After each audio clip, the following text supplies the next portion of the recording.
Saudara Majelis Kehormatan Etik Kedokteran Ikatan Dokter Indonesia menduga ada tekanan yang diterima para pembimbing terawan Agus Putranto di Universitas Hasanuddin Makassar terkait dengan pemberian kelulusan disertasi berisi metode cuci otak pada tahun 2016. Majelis Kehormatan Etik ID menyebut penelitian terawan memiliki kelemahan. Dalam rapat dengar pendapat bersama Komisi 9 DPR pada Senin 4 April lalu, Majelis Kehormatan Etik Kedokteran ID menjelaskan kelemahan dari penelitian Dr. Terawan terkait metode cuci otak di tahun 2016. Anggota MKEK ID, Rianto Setiabudi menjelaskan, terapi cuci otak Terawan punya kelemahan, seperti penggunaan heparin untuk mencegah pembekuan darah hingga tidak adanya uji pembanding sebagai kontrol terhadap penelitian. Rianto Setiabudi yakin para pembimbing tahu ada kekurangan dari terapi cuci otak itu, namun diam karena diduga ada tekanan eksternal sehingga meluluskan disertasi tentang terapi cuci otak. Uji klinik ini adalah penelitian yang tidak punya kelompok pembanding, tidak punya kontrol. Di dalam dunia ilmu pengetahuan, saya paham Bapak Ibu sekalian yang terhormat di sini tidak sehari-hari berkecimpung dalam uji kliniknya. Tapi uji klinik yang benar akan mengatakan kita sulit sekali akan menerima kesahihan penelitian yang tanpa pembanding. Kita mungkin akan bertanya, mengapa para ilmuwan yang menjadi pembimbing beliau itu pada waktu melakukan disertasi diam saja? Kan tadi ada seperti itu ya. Saya dengan hal ini mengatakan hormat saya yang setinggi-tingginya pada Unhas dan juga hormat saya pada tim pembimbing mereka karena mereka sebetulnya tahu sejak semula weakness ini. Mereka tahu. Cuma mereka terpaksa mengiyakannya karena ada tekanan eksternal yang saya sama sekali juga tidak tahu itu bentuknya apa. Terapi cuci otak Terawan menjadi salah satu dasar yang melatar belakangi pemecatan Terawan dari keanggotaan Ikatan Dokter Indonesia. Tim Liputan, Kompas TV.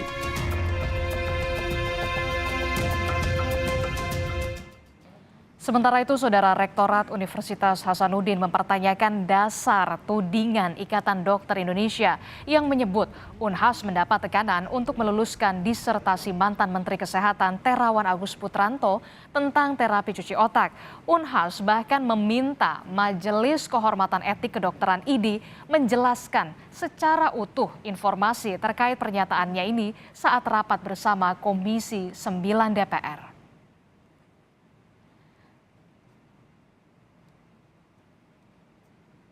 Lebih lengkap terkait pernyataan MKEK ID yang menduga ada tekanan kepada Unhas saat meluluskan penelitian disertasi terapi cuci otak Terawan, kita akan tanyakan langsung dengan Direktur Komunikasi Unhas Suharman Hamzah dan juga ada anggota ID Pandu Riono. Selamat petang Bapak-Bapak. Assalamualaikum, sehat-sehat ya Pak? Selamat petang, sehat. Alhamdulillah. Iya, yang pertama kita ke Pak Suharman dulu. Pak Suharman, ini ada pernyataan dari ID bahwa disertasi Dokter Terawan ini di Unhas ini ada faktor eksternal, tekanan eksternal. Klarifikasi dari Unhas sendiri seperti apa? Baik, terima kasih Mbak atas kesempatannya.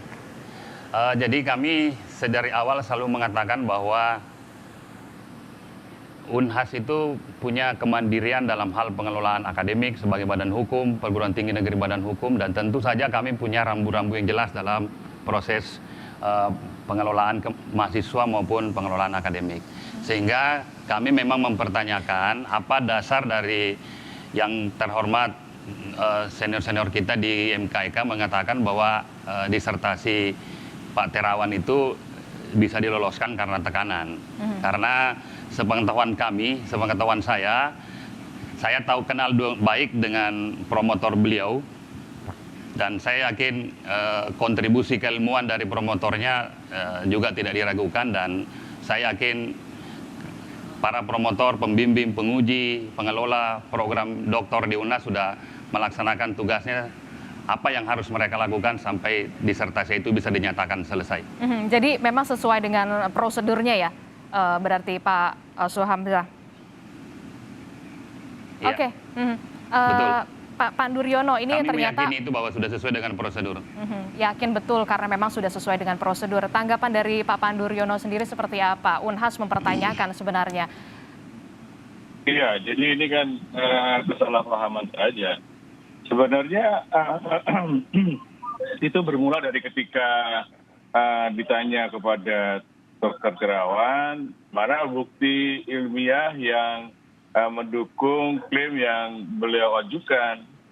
Dia bilang, itu hasil disertasinya. Ketika hasil disertasinya itu dipelajari, sebenarnya tidak ada kaitan sama sekali, ya kan? Dan pembimbingnya juga, promotornya juga bilang, ini nggak ada terkait sama yang dilakukan oleh Dr. Terawan. Ini hanya sekedar disertasi. Jadi tidak ada hubungannya sama sekali. Dan juga jangan terpancing teman-teman dari MKIK bahwa disertasi itu memang adalah yang mendukung atau dianggap baik untuk bisa menyatakan bahwa klaim yang itu benar.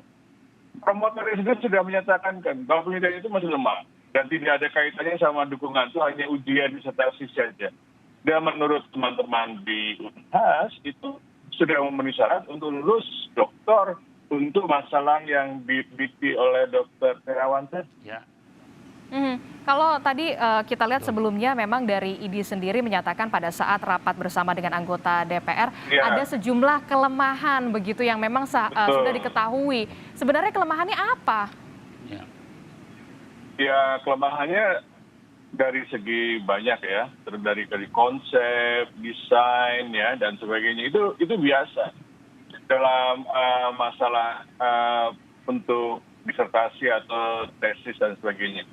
Karena disertasi dan tesis itu kan periodenya pendek, ya kan? Jadi seringkali tekanannya bukan tekanan dari orang, tekanan dari periode waktu bahwa itu harus diselesaikan sesuai dengan prosedur.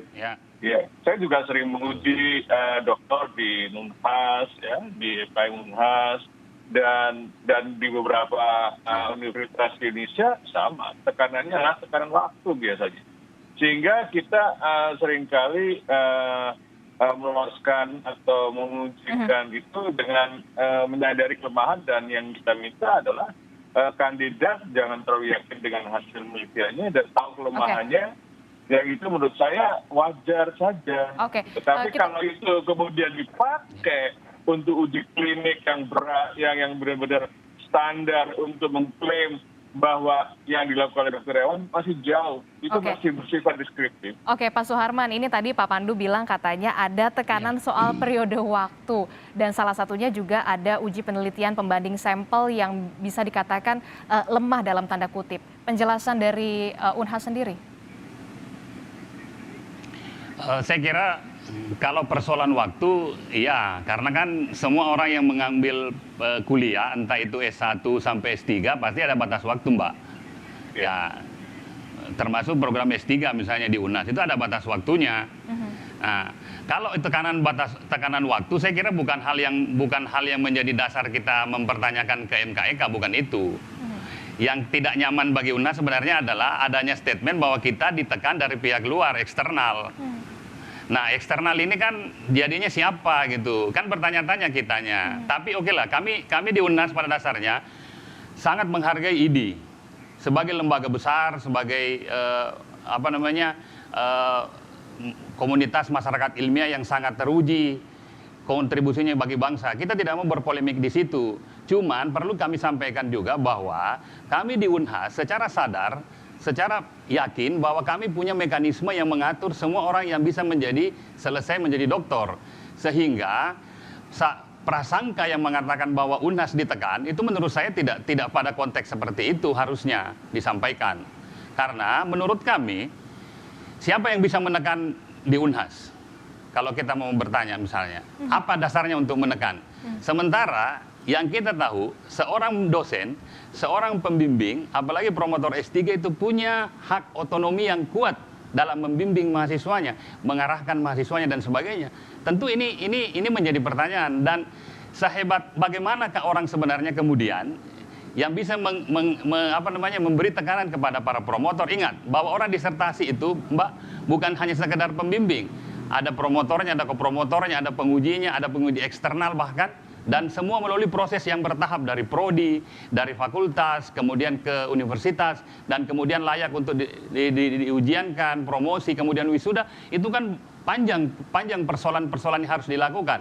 Entah itu persoalan administratif maupun persoalan terkait dengan disertasinya sendiri. Jadi menurut saya kurang layak kalau kemudian dianggap itu ada tekanan kepada kami.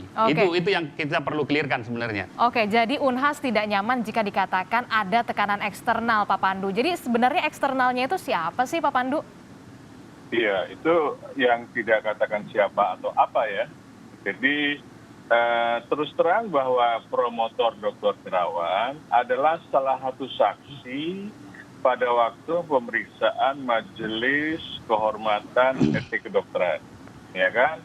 Beliau menyatakan kelemahan dari studi yang dilakukan disertasi Dr. Terawan, dan beliau juga menyatakan bahwa studi disertasi itu sama sekali tidak menjawab atau bermaksud mendukung klaim yang Dr. Terawan untuk masalah BSA yang menggunakan heparin tadi. Ini sebenarnya itu sudah tegas bahwa disertasi itu tidak ada hubungannya, jadi jangan dipakai. Tapi kalau kemudian klaim Dr. Terawan membawa lagi disertasinya sebagai klaim yang benar, itu sudah dibantah oleh promotornya. Promotornya sendiri yang menyatakan. Dan itu sudah diberikan kesaksian, ada dokumennya lengkap di dalam Majelis Kehormatan Etika Kedokteran. Jadi sebenarnya tidak harus diperpanjang karena disertasi sama uji klinik yang dilakukan itu. Dr. Terawan itu belum melakukan uji klinik yang mendukung klaimnya. Itu saja sebenarnya. Jadi belum ada uji klinik itu yang membuat dasar penelitian ini kemudian bisa dikatakan tidak sahih begitu menurut Pak Pandu? Betul. Seharusnya beliau itu sudah menguasai karena sudah doktor dari Unhas, belajar metodologi, dan dia sudah menjadi seorang yang bisa independen melakukannya. Harapannya kan gitu. Dia belajar supaya bisa secara pengetahuan dan keterampilan melakukan penelitian yang benar dan baik. Pak Suharman, bagaimana? Belum ada uji klinik. Kita tahu 2016 dinyatakan lolos atau lulus, begitu 2018 harus dihentikan atas rekomendasi. Tanggapan Unhas?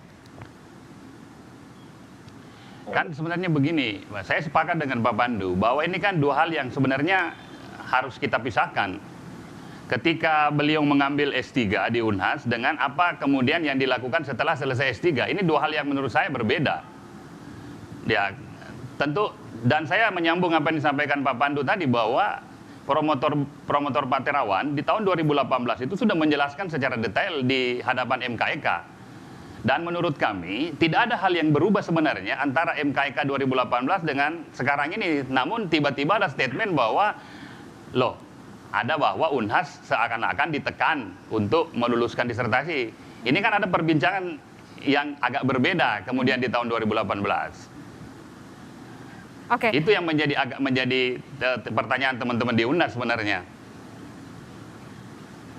Kalau kita tarik kembali begitu kan untuk terapi cuci otak ini, Pak Pandu, kita sudah ada beberapa orang, bisa dikatakan beberapa pejabat di Indonesia yang juga sudah join dalam terapi cuci otak ini. Tanggapan Pak Pandu sendiri seperti apa?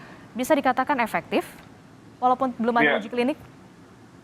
Kan setiap produk ilmu pengetahuan, apalagi di dalam ilmu kedokteran, baik terapi, obat, ataukah metode intervensi, apakah pembedahan dan sebagainya, itu harus diuji kemanfaatan, ya kan?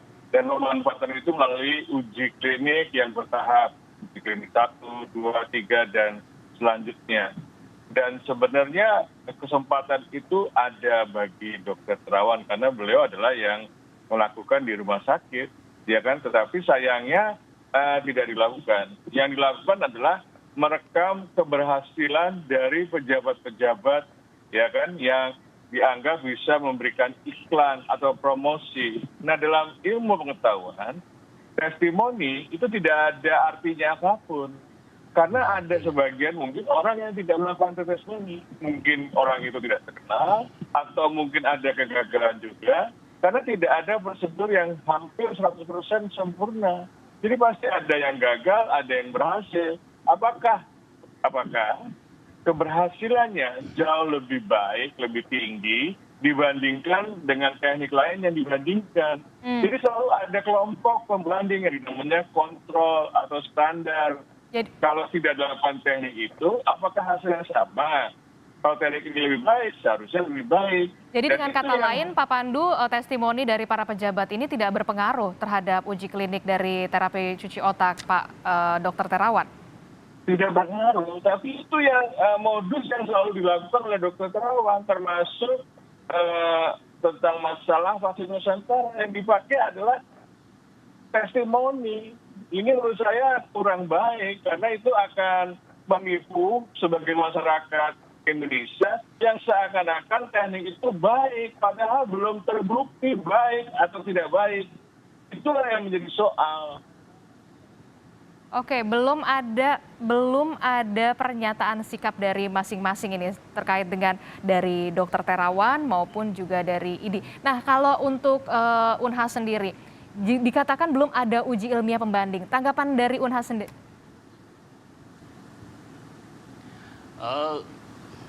Baik, terima kasih. Jadi kalau dikatakan Jennifer lebih baik, saya nggak akan menjawab karena itu, Mbak. Itu bukan wilayah saya untuk menjawab. Karena saya bukan juga berlatar belakang dokter. Tidak bagus kalau saya berbicara bukan pada kapasitas saya. Yang saya ingin sampaikan adalah kami menghargai upaya IDI dan independensi teman-teman di IDI. Dan tentu juga Unhas sangat menghargai semua langkah-langkah yang dilakukan oleh Ikatan Dokter Indonesia. Unhas dan IDI itu tidak bisa dipisahkan. Beberapa ketua IDI di Sulawesi Selatan maupun Indonesia Timur itu bahkan itu adalah alumni Unhas dan bahkan dosen Unhas. Sehingga kami sangat menginginkan tidak ada polemik yang terjadi antara Unhas dan IDI. Mari kita mengakhiri ini karena menurut saya ini tidak akan menguntungkan siapa-siapa dan tidak menguntungkan bangsa ini. Unhas disebut-sebut, oke, kita terima karena itulah bagian dari tanggung jawab Unhas yang telah meluluskan Dr. Terawan sebagai dokter. Tapi perlu diingat bahwa Unhas menjaga independensinya sampai Dr. Terawan lulus sebagai dokter. Setelah Dr. Terawan lulus sebagai dokter, Unhas tidak bisa lagi menjaga keseluruhan apa langkah Dr. Terawan. Itu bukan wilayah kami lagi. Sehingga kami harus menyampaikan bahwa kami pada dasarnya sudah melaksanakan tugas dan fungsi kami sebagai penyelenggara pendidikan yang meluluskan Dr. Terawan sebagai dokter. Oke, baik. Terkait hal-hal lain, ya itu bukan ranah Unhas lagi. Oke, baik, kita akan tunggu bagaimana penyelesaian internal antara IDI dan juga Dr. Terawan, Agus Putranto, seperti janji IDI di depan para anggota Dewan pada saat rapat beberapa hari yang lalu. Terima kasih Direktur Komunikasi Unhas Suharman Hamzah dan juga ada anggota IDI Pandu Riono telah bergabung bersama kami dalam Kompas Petang. Sehat-sehat selalu Bapak.